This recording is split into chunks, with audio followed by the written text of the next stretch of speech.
Hi guys, Rasmus here with a short update on my progress on my tournament army, my 1000 points. New squad, Redlings. Just painted them up like, a few days ago. All old school models.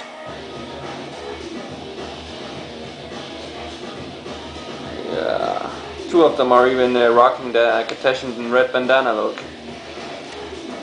Red scopes, all of them. Infantry squad 1. Grenade launcher. The chick with the grenade launcher. Missile launcher, heavy weapons team. Sergeant with bow gun. Wrist bass guns. Second heavy weapons team.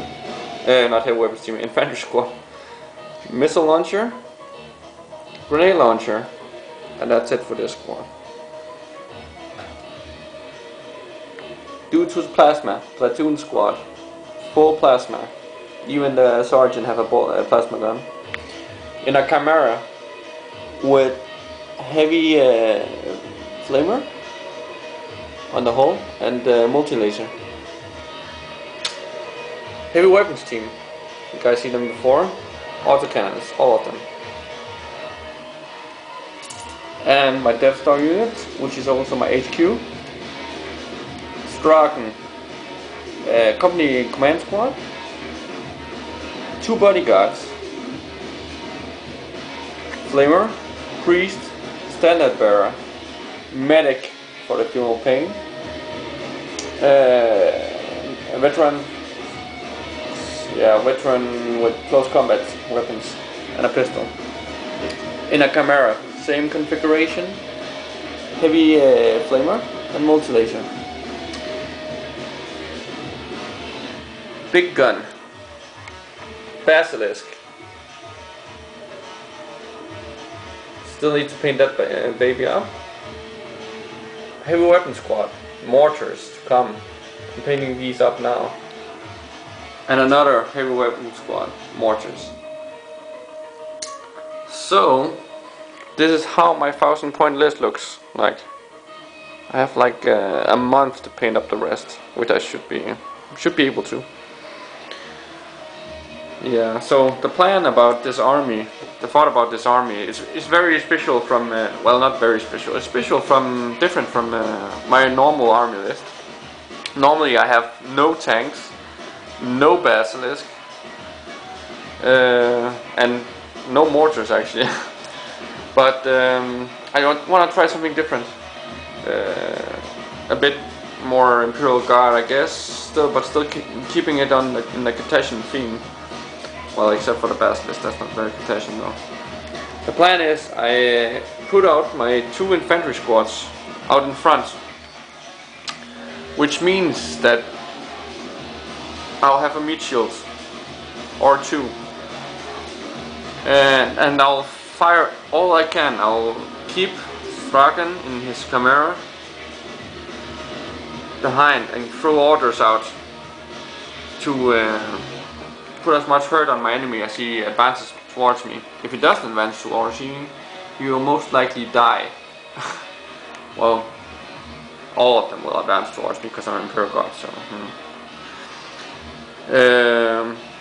I'll shoot all I can on them, and when they come close I'll sacrifice a squad at a time. They'll charge them. Hopefully they'll wipe them on the charge, because that means on my turn I can focus fire on that one expensive assault squad or Death Star unit, whatever he's throwing out towards me. I'll fire everything I have on him, which is a lot. And obviously if they die before I can fire all of my stuff, I'll fire the rest of my stuff on the rest of his army. The thing is, normally, well actually I should tell this done. Well, so I sacrifice this, they consolidate, and then I fire everything I have. The Chimeras have the heavy flamers for that reason. So they race towards them, and then probably before they charge, the turn before, I can see if they're moving towards me. I'll race Straken and dismount him behind the squad so that they'll countercharge when they after the full firepower. I'll then charge, hopefully wiping out, because this unit is a nasty unit. They can put out all Straken's attacks, ignore armor saves except for invulnerable saves. They can put out actually a decent amount of attacks on the charge. They have Furious Charge, all of them, because of Straken. They're fearless. The Minestorm Priest with the Eviscerator is a power weapon. 3 on the charge, 3 attacks on the charge. Banner for additional wounds, for when you need to find out who wins. And I can reroll failed moral checks and pinning tests, 12 inches within him. As I said, the medic for feel no pain. So I have 5 attacks from Straken, 3 attack from a priest, that's 8 attacks. And because of the priest, I can reroll to hit. It's very important, because obviously on wounds, Straken will have strength 7 on the charge, and the priest will have 7 strength 2 actually, which means that I'll wound most normal stuff like Space Marines and stuff like on a 2+. So, and they all ignore armor saves, which forces them to use their vulnerable saves. Awesome. Yeah. Rattlings, mortar and basilisk all do pinning, which means that if they cause just 1 wound on a unit, then they have to take a pinning test, and if they fail that pinning test, then they go to ground and will give me another round of shooting on them. Which is cool when you're in Imperial Guard. Normally I do this tactic on all my army lists pretty much, because I play infantry. I'll just have more sacrificial units, and I'll have I'll have more special weapons teams. I can't afford any special weapons team on 1,000 points, but normally I have at least 2 special weapons teams, which will both have a demolition charge. When they consolidate, I'll move out and throw that demolition charge on them, and at least 1. And that demolition charge is strength 8, AP 2. So Space Marines, bye if they hit. Terminators, not bye because they have 5+ or 3+ invulnerable save. But 50-50 is still pretty good on a Storm Shield Terminator. Actually, it's a bit less than 50-50, but it's pretty cool. Normally I have flamers on in my special weapons teams too, for that additional wound, and I'll have 2 meltas in case there's something nasty I have to blow up, like a Furioso Dreadnought or something like that.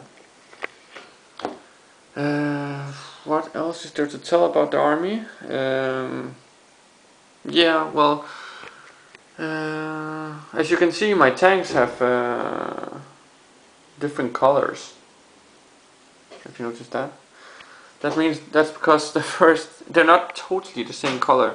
Because when we painted the first one, we kind of messed up a bit on the paint.